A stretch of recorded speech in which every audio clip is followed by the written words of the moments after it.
Hello everyone, it's Takasubati here, and for today, we have gotten ourselves some major and exciting news about the Persona franchise. It has been a long time coming, but we have now gotten some exciting news for the future of the franchise thanks to Atlus showing two new reveals on the latest event that just occurred, the Xbox Showcase. We did like the last week, we've been getting quite a bit of news from PlayStation in the Summer Game Fest, and all that's left now is Nintendo and such, but Atlus throughout this entire year has been pretty quiet when it comes to things, and aside from like a few mobile games like Persona X for example, they have been pretty quiet throughout the entirety of 2026 up until now, and I cannot wait to talk about this because generally seeing these two reveals back to back is just shocking to say the least. The first thing we want to cover here is Persona 4 Revival, the remake of the original Persona 4 game, and yeah, we now got a proper trailer. And yes, I did say proper here because it was shown last year at the other Xbox Showcase. It was given like a proper teaser trailer and such, though the problem was that it was kind of unfinished at the time. There was like this strange looking blue filter, and some were definitely complaining about it. I even made a video talking about the game's controversies and such. However, the thing is that like it was pretty much an early build. It like you even noticed that it was only in development, and that's because Persona 4 Revival was like leaked a few times, especially since it was accidentally revealed by one of the original voice actors and of Persona 4 Remake's existence. So Revival did kind of have to get a bit of like a quick trailer, and it almost feels like Atlus wasn't supposed to show anything, but due to the leaks they did have to show something pretty quickly beforehand. But now Persona 4 Revival this year, we got ourselves a proper trailer, and I'm not gonna lie, I love how this game looks. It gives out the same vibe and engine that came from Persona 3 Reload from like a couple years ago. And I gotta say though, everything about this looks amazing. It gives up that same happy-go-lucky and vibrant style, as well as the stylish form of what made Persona 4 so special. The combat system looks amazing. The UI and menu system looks really nice. It really gives off that same style the original gives off. And not to mention, Marie makes an appearance, which means that yes, this is not just a remake of Persona 4,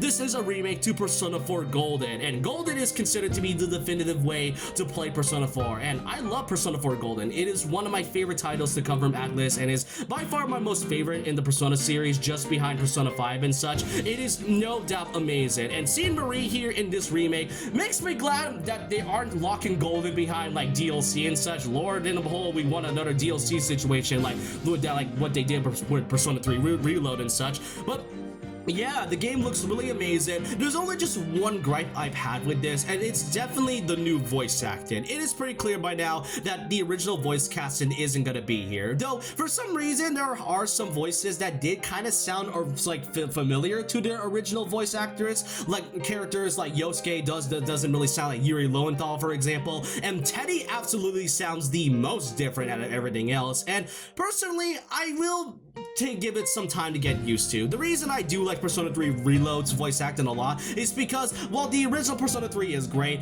the voice direction and the acting that came from that time, especially from a game that released around like what, 2006, yeah, the direction definitely aged a lot. And Persona 3 Reload is now considered to be a good way to listen to the new casting, and not to mention the new cast of characters for Reload specifically honestly sounds great. They all have really great chemistry and such, but the new voice acting for Pro 4 remake specifically, that's something I do have to get used to, because that really what made me love Persona 4 so much to begin with was not just the characters but the voices provided by them.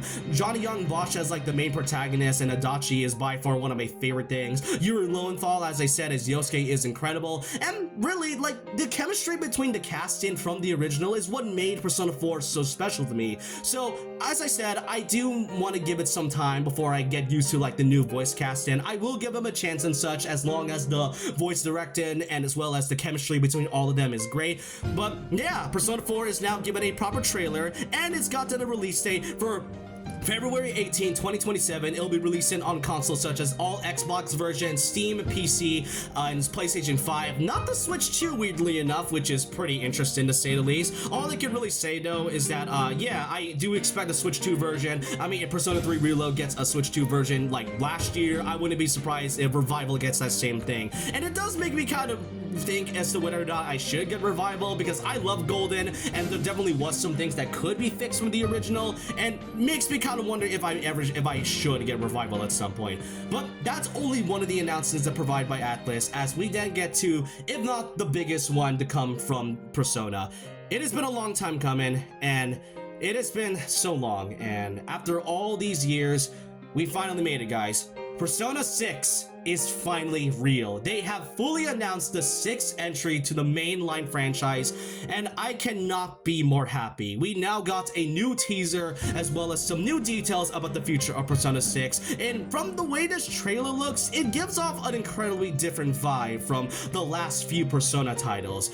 But then again, Persona 5's first teaser did have this as the title and the thumbnail, as well as the text shown here, so I feel like they were being as very vague as possible. But the way this teaser for 6 looks, yeah, it gives off an incredibly different vibe, whereas Persona 3 focuses more on like a solemn and somber vibe because of the fact that you are facing death itself. Persona 4 is more so in a vibrant and trying to make memories as well as learning the truth, while Persona 5 is more so focusing on rebelling your spirit while having this very stylish and jazzy feeling. Persona 6 so far almost feels like it has a much more darker tone, but that's only just my assumption. It is only just a teaser, but yeah, it's been a long time coming. It has been over 10 years since Persona 5 had released, and we are now just getting Persona 6. It'll be available on a lot of the systems like Steam, PlayStation 5, and all at Xbox. Not the Switch 2 at the moment. I'm pretty sure Atlus is probably planning a Switch 2 version of Persona 6. And we even get some brand new details about what Persona 6 is all about, thanks to the game's description on the Xbox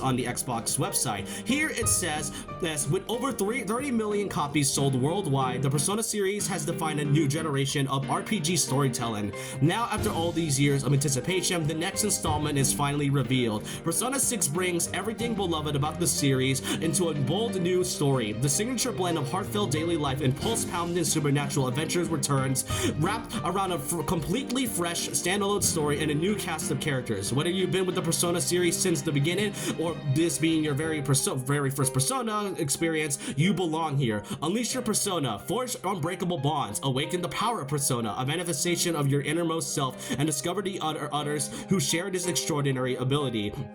Every relationship you nurture makes you stronger. Every bond you forge becomes a new weapon against the darkness lurking within. And then there's this specific sentence: live a double life in modern day Japan. Navigate the rhythms of everyday school life and build friendships. Pursue romance and cultivate memories that matter. But beneath the surface of the familiar streets and quiet neighborhoods lies something darker. Strange rumors, unsettling urban legends, and occult incidents that only you and your closest allies can face. So this is definitely going to be a much different vibe than usual, and we won't really know. This only just got announced, and I assume we won't be getting like an actual new trailer probably until like 2027, which definitely is a long time. But given the fact that with Persona 4 Revival coming in that same year, I think Atlus should give it a lot of time for 6 to give some time to cook and such. But all I can really say is that with Persona 6 now fully revealed, I think it's time to say that the Persona 5 era is officially over. 10 years with 5 has definitely been a lot, and while there have been some that have claimed that, you know, 5 has been milked a lot and such, I can at least say that it was definitely time for Atlus to start a new era for both the old Persona fans and eventually the newer Persona fans. And with that, that's all I really want to cover for today in terms of the Persona content. I cannot believe it. 2 back-to-back trailers involvement around the series is incredible. I am really excited for Persona 6, and I'm definitely wondering if I should really get Revival after all this time. And I just want to know all your thoughts and opinions down below on the comments. What do you guys think of Persona 4 Revival, and are you all excited for the anticipated Persona 6? Let me know all your thoughts and opinions down below down in the comments. And so with that, leave a like, comment, subscribe, hit the notification bell for more videos, follow my Twitter and Instagram, and I'll see you guys next time. And remember this: once a legend, always a legend.